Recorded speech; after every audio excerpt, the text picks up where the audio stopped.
Você já ouviu falar na ideia de que Jesus teria descido ao inferno depois de morrer? Para alguns, isso soa como uma ousada teoria sem respaldo bíblico. Para outros, é uma verdade inquestionável embasada em versículos que poucos conhecem a fundo. No entanto, quando examinamos o que a Escritura realmente diz, descobrimos uma história cercada de interpretações diferentes e debates que atravessam séculos. Se você acha que a morte de Jesus foi o fim, prepare-se para entrar em um território de questionamentos que podem redefinir o que você entende sobre vitória espiritual. A morte de Jesus foi marcada por uma declaração que ainda ecoa: "Hoje estarás comigo no paraíso." Lucas registra essas palavras dirigidas ao ladrão que reconheceu a inocência do Messias.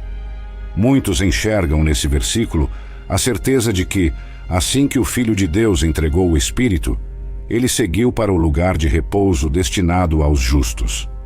Paraíso aqui se alinha à ideia de um estado de bem-aventurança, provavelmente relacionado à expressão seio de Abraão, mencionada em Lucas em outra ocasião. Alguns questionam como conciliar esse "hoje estarás comigo no paraíso" com a passagem que supostamente fala de Cristo descendo às profundezas. É fundamental lembrar que a noção de tempo e espaço não se encaixa na existência divina da mesma forma que na experiência humana. Em todo caso, a promessa feita ao ladrão mostra a compaixão de Jesus no exato instante da morte, garantindo que, para aquele homem arrependido, haveria acolhimento imediato, e não tormento. Essa fala do Mestre expõe algo precioso. Mesmo na agonia final, ele não deixou de estender misericórdia a quem o buscou com sinceridade. A crucifixão foi repleta de zombaria, mas entre o clamor de dor, emergiu um grito de esperança. A resposta de Jesus ao ladrão mostra que nem mesmo as últimas horas de vida são barreiras para a graça divina. Se o coração se curva a ele, encontra perdão e segurança. A despeito disso, há passagens que sustentam a ideia de que, após a morte, Jesus também se manifestou de alguma forma ao mundo dos mortos. Atos registra que seu corpo não foi deixado no Hades, aplicando a profecia do Salmo 16. A referência indica que ele, de fato, chegou ao estado dos mortos, mas foi ressuscitado sem ver corrupção. A expressão "não deixará a minha alma no Hades" não quer dizer que ele sofreu lá, e sim que não permaneceria retido na morte. Por meio dessa afirmação, já percebemos um equilíbrio. Sim, ele morreu como qualquer outro ser humano, mas a morte não teve domínio prolongado sobre o Messias. Seu espírito não ficou aprisionado. Houve uma rápida transição para o lugar de comunhão divina, pois ele mesmo é o autor da vida. A visitação ao Hades não equivale a um combate físico contra Satanás, mas à constatação de que o Redentor atravessou totalmente a experiência da morte para vencê-la de dentro, a cruz e a vitória definitiva. A cena do Calvário exemplifica a intensidade do amor de Deus pela humanidade. Colossenses relata que foi na cruz que ele despojou principados e potestades, triunfando sobre eles. Essa passagem não fala de um conflito travado no submundo, mas do fato de que o suplício do madeiro foi, paradoxalmente, o grande palco da vitória espiritual. Quando Jesus declarou "está consumado", encerrou-se ali toda a dívida que separava o homem de Deus. João descreve que, ao inclinar a cabeça, Jesus entregou o Espírito. Foi esse momento que retirou do diabo qualquer argumento contra aqueles que vêm a Cristo. O suposto triunfo das trevas com a morte do justo, na verdade, significou a derrota do poder do pecado, pois o sacrifício voluntário quitou a culpa humana de forma perfeita. Essa não foi uma ação em que Cristo precisou lutar fisicamente contra demônios, e sim uma conquista fundamentada em sua obediência ao Pai. A experiência da morte foi inevitável para que o Filho de Deus validasse o perdão eterno. No entanto, a Escritura não confirma relatos dramáticos de Jesus batalhando no inferno. A proclamação dos Evangelhos se concentra na vitória consumada pelos atos vividos na terra, mais especificamente no Calvário. A ressurreição, por sua vez, funciona como um selo definitivo de que o pagamento foi aceito. e de que a morte não poderia reter aquele que não tinha pecado. A suposição de um confronto direto com demônios no inferno surge de tradições que se formaram a partir de interpretações livres de alguns versículos. Porém, a Bíblia reforça que Satanás ainda opera neste mundo, como um leão que ruge, conforme Pedro escreve. Ele não está sentado em um trono abaixo da terra, governando as profundezas. Pelo contrário, esse mesmo inimigo receberá, ao final, o castigo no lago de fogo, e não há indicação de que tenha recebido qualquer trégua ou encontro marcial com Cristo ali. O significado de descer às partes inferiores. Na carta aos Efésios, existe um trecho que menciona a frase "Ele desceu às partes mais baixas da terra". Alguns usam essa expressão para atestar que Jesus teria feito uma visita literal ao inferno. Uma análise do contexto, no entanto, leva muitos estudiosos a ver esse versículo como referência à encarnação do Verbo. No ato de assumir a forma humana, o Filho deixou a glória celestial e desceu a este mundo manchado pelo pecado. Além disso, Efésios vincula esse descenso ao subsequente retorno triunfal, quando ele subiu acima de todos os céus. A obra toda de Cristo, desde a manjedoura até a ressurreição, se encaixa nesse movimento de rebaixamento e exaltação. Não se trata necessariamente de uma geografia subterrânea, mas sim da humilhação completa que culminou em sua morte no Calvário, seguido pela exaltação suprema. É verdade que, ao morrer, Jesus não ficou em algum lugar de repouso indiferente à morte. A profecia em Salmos, lembrada em Atos, confirma que ele foi ao estado dos mortos, mas não foi abandonado ali. Tudo aponta para a soberania de Deus. O justo experimentou integralmente a condição mortal para resgatar os que estão presos ao medo da morte. Se o texto diz que sua alma não foi deixada no Hades, isso é sinal de que ele esteve nesse estado, mas saiu dele rapidamente pela ressurreição. Não há registro bíblico de que ele tenha pregado a seres humanos falecidos, tampouco que lhes estendeu outra chance de arrependimento. Sua missão de buscar o perdido foi concluída em vida, de forma que, depois de cruzar a fronteira da morte, ele confirmou a fidelidade das promessas divinas. O triunfo, portanto, é fruto do que fez na terra, na encarnação e na obediência ao Pai, e não de um combate nas profundezas. A pregação aos espíritos em prisão. O apóstolo Pedro escreve sobre Jesus pregando aos espíritos em prisão que foram desobedientes nos dias de Noé. A passagem está em sua primeira carta, capítulo 3, versículos 18 a 20. Há divergências sobre a interpretação exata. Alguns creem que se trata de uma comunicação dirigida aos anjos caídos naquele período antediluviano. Outros enxergam que o próprio Espírito de Cristo pregou àquela geração por meio de Noé, razão pela qual hoje eles estariam em prisão espiritual. Esse texto não menciona um anúncio de segunda chance para pessoas falecidas.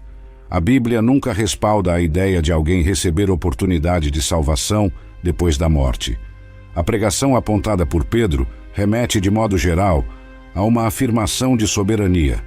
Cristo estava declarando sua vitória até mesmo àqueles que foram rebeldes. Em nenhum ponto se fala de um resgate dessas almas, nem de uma luta ocorrida em um local físico de fogo. Alguns associam esse relato à descida de Cristo em um mundo inferior, mas o texto não especifica algo além da noção de que ele proclamou algo a seres que estão retidos, provavelmente em condenação. A simples leitura, sem forçar símbolos, deixa a ideia de uma manifestação que reafirmou a obra divina cumprida no tempo certo. O cerne do ensino de Pedro é que, da mesma forma que em Noé poucos foram salvos pelas águas do dilúvio, agora também poucos escolhem a arca da salvação em Jesus. Confiar que ele tenha ido pessoalmente a um canto flamejante para enfrentar exércitos demoníacos não encontra fundamento consistente. O ponto é que, mesmo diante de forças espirituais, ele se fez vitorioso, pois carregava toda a autoridade do alto. O ato de pregar, nesse contexto, costuma ser entendido como proclamar sua soberania, não dialogar ou oferecer reconciliação. Hades e Sheol na tradição judaica. No Antigo Testamento, o termo Sheol aparece diversas vezes para designar a condição dos mortos, tanto justos quanto injustos. Não era um inferno no sentido de punição final, e sim o lugar para onde iam todos que partiam desta vida, sem distinção profunda sobre destino eterno imediato. Jacó, ao lamentar a suposta morte de José, diz que desceria com tristeza ao Sheol, pois cria que esse era o destino de qualquer um após o falecimento. No Novo Testamento, a expressão Hades também se refere a esse estado intermediário, antes da ressurreição e do juízo final. Atos menciona que a alma de Jesus não ficou nesse lugar, evidenciando que ele morreu de fato, mas não permaneceu ali. O ponto mais importante é que, no pensamento bíblico, Sheol ou Hades não equivalem ao lago de fogo. São espaços de espera, enquanto a consumação última do juízo não acontece. Quando Jesus conta a parábola do rico e de Lázaro, sugere a existência de uma divisão naquele além, indicando que os fiéis aguardavam em conforto, enquanto os infiéis sofriam tormento.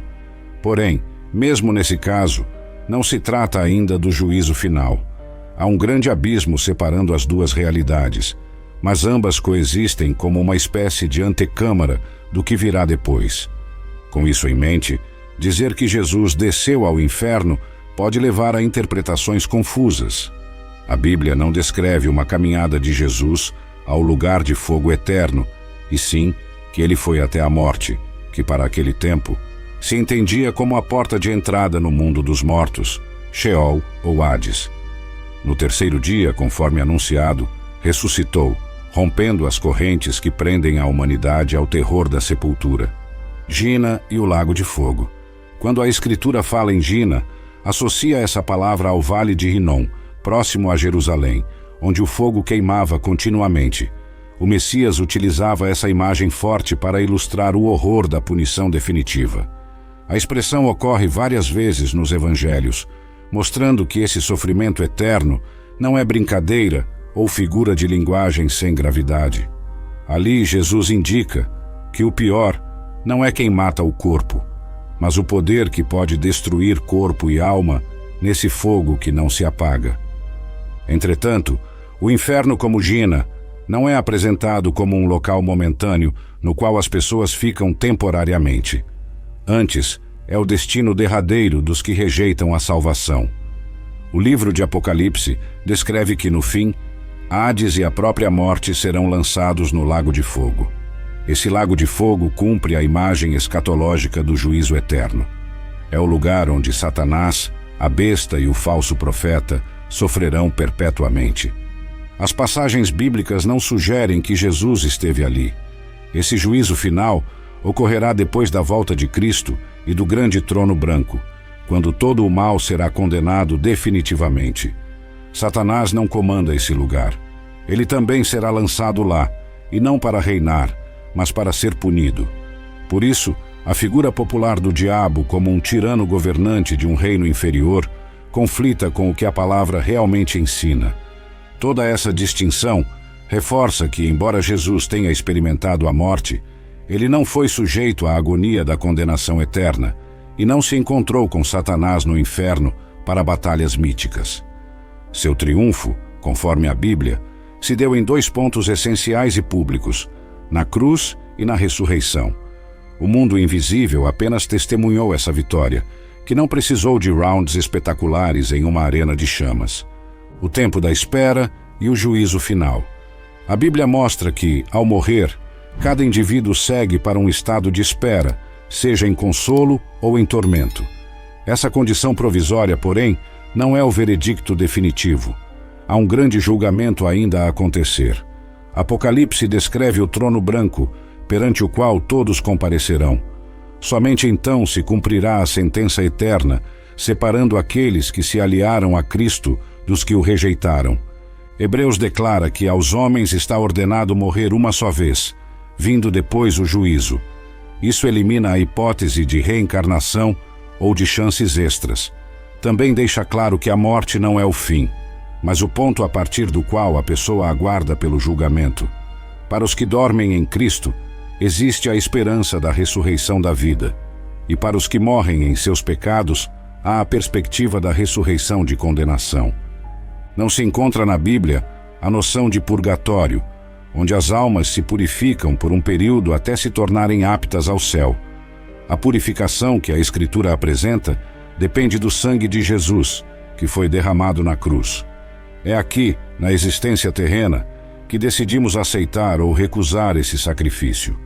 O momento após a morte não apresenta brechas para rever escolhas. A descida de Jesus ao mundo dos mortos, nesse panorama, não foi uma ocasião para oferecer salvação a quem já partiu. A salvação precisa ser abraçada enquanto a pessoa vive. Ao interceder por nós, Cristo o faz com base no que realizou no Calvário, garantindo que todo aquele que nele crer tenha vida eterna.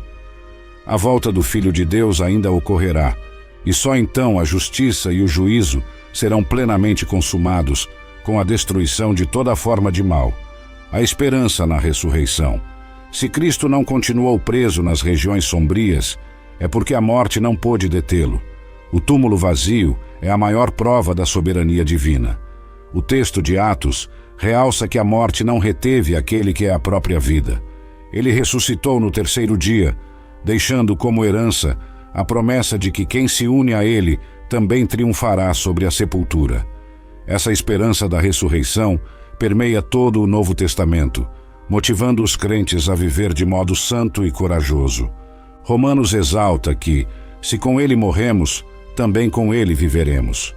A ressurreição de Jesus não foi apenas um milagre isolado, mas a garantia de que os que pertencem ao Filho terão o mesmo destino. Essa vitória não se restringe ao passado ou a um grupo seleto de apóstolos. A palavra diz que a força que o levantou de entre os mortos está à disposição de todos os que creem. O mistério de sua passagem pela morte nos mostra que ele experimentou plenamente a condição humana, sem jamais perder a divindade. Isso o habilitou a ser o mediador perfeito. O nosso imaculado Cordeiro bebeu até a última gota do cálice que deveria ser nosso, mas ressurgiu para declarar que nem mesmo Hades ou qualquer outra força poderia romper as promessas de Deus. Compreender esse processo reforça o conforto nos dias de tristeza e luto. A morte é real, mas não é o ponto final. Se Cristo entrou e saiu vitorioso do mundo dos mortos, então aqueles que repousam nele também se levantarão. O cristão não ignora a dor, mas enfrenta a sepultura com a certeza de que há uma manhã de vida reservada.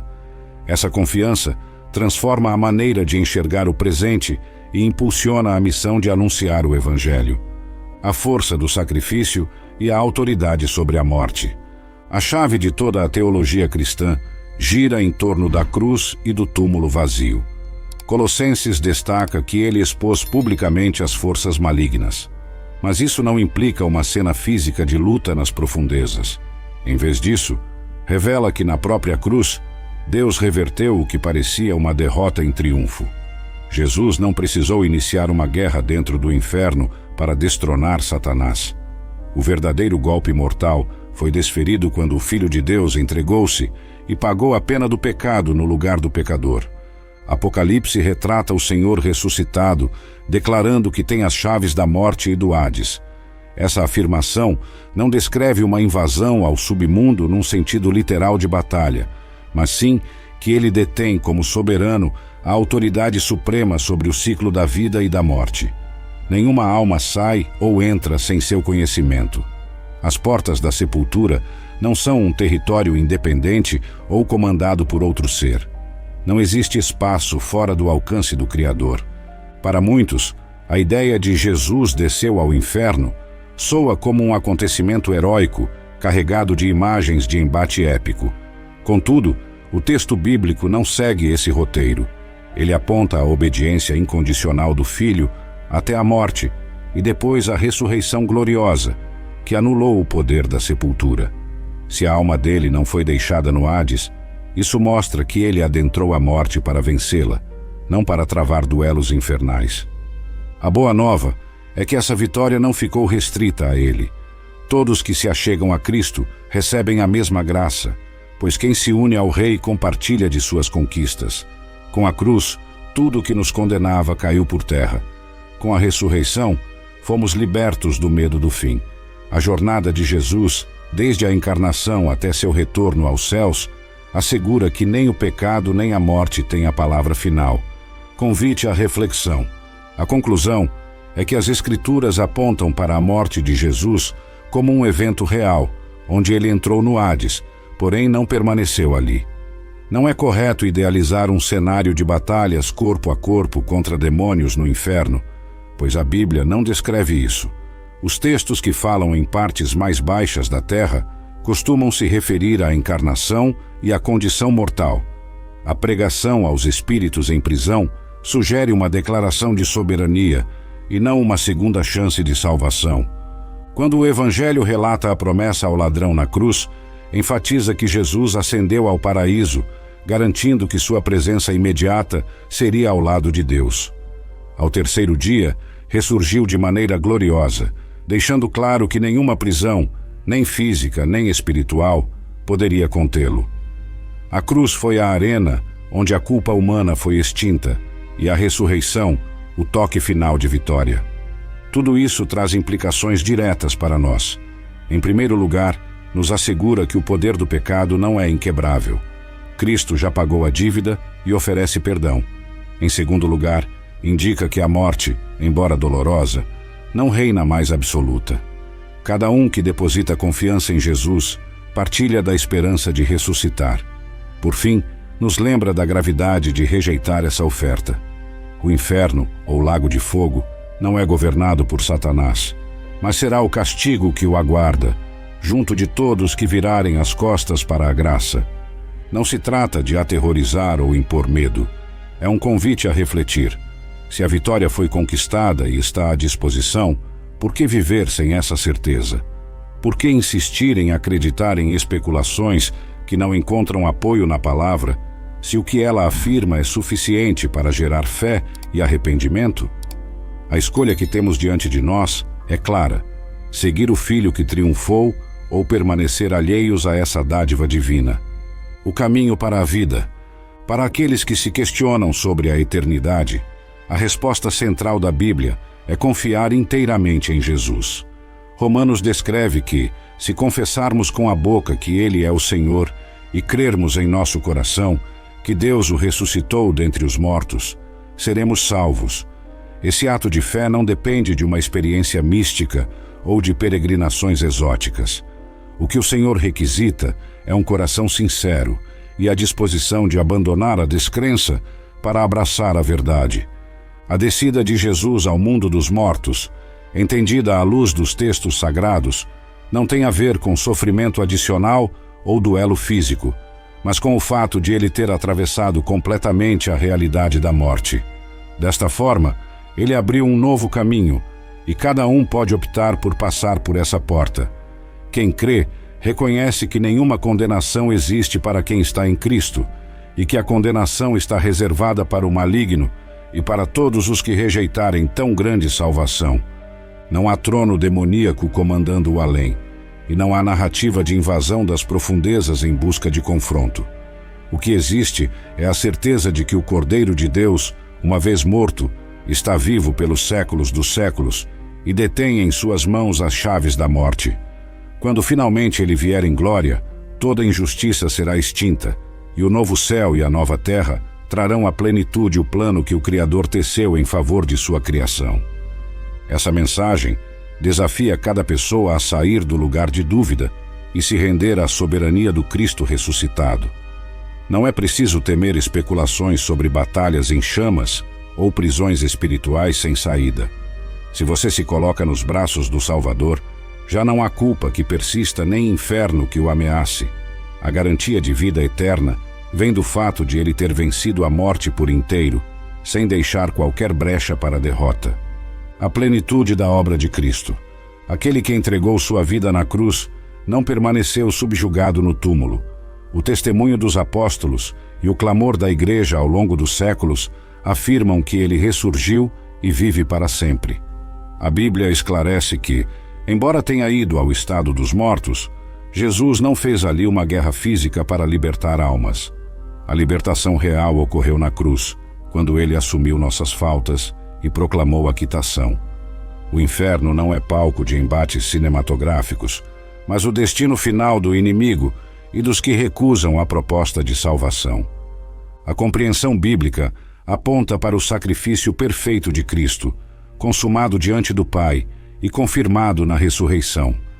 Todas as outras interpretações fantasiosas sobre lutas ou segundas oportunidades não encontram eco fiel nos textos. A força do Evangelho está no amor sacrificial do Salvador, que suportou a cruz sem pecado e ressurgiu para manifestar o poder da ressurreição. Ao conhecer esse enredo, resta a cada um de nós responder com fé. Se acreditamos que Ele é o Senhor que desceu em humilhação, padeceu a morte e ressuscitou vitorioso, temos o convite para nos unir a Ele num relacionamento que transforma o presente e garante a eternidade. Esse é o ponto-chave de tudo que se revelou nas Escrituras. A união com o Cristo vivo anula as acusações que pesavam contra nós e assegura que a sepultura não será o fim. Se esta mensagem tocou você, não retenha a verdade. Compartilhe-a com outros que desejam entender melhor a amplitude da obra de Jesus. Ele é o Cordeiro que foi morto, mas vive, e por sua morte tirou o pecado do mundo. Aquilo que ele consumou no Calvário afeta o rumo de todos os que se rendem ao seu senhorio. O que a Bíblia revela não é um cenário de fábulas sobre portões infernais, mas a certeza de que o Redentor, uma vez crucificado, continua reinando e chamando homens e mulheres para conhecerem o poder de sua ressurreição. Assim, entre lendas e inseguranças, confie no que realmente está nas páginas sagradas. Não se deixe levar por criações que a Bíblia não confirma. Foque no cerne da fé cristã. Ele morreu, foi sepultado e ressurgiu ao terceiro dia, conforme as Escrituras. O inferno não prevaleceu, pois o rei não era um simples homem, mas o Filho eterno que assumiu a forma humana. Ao final, é essa verdade que ilumina a nossa peregrinação e nos assegura que nele está a fonte de toda a vida.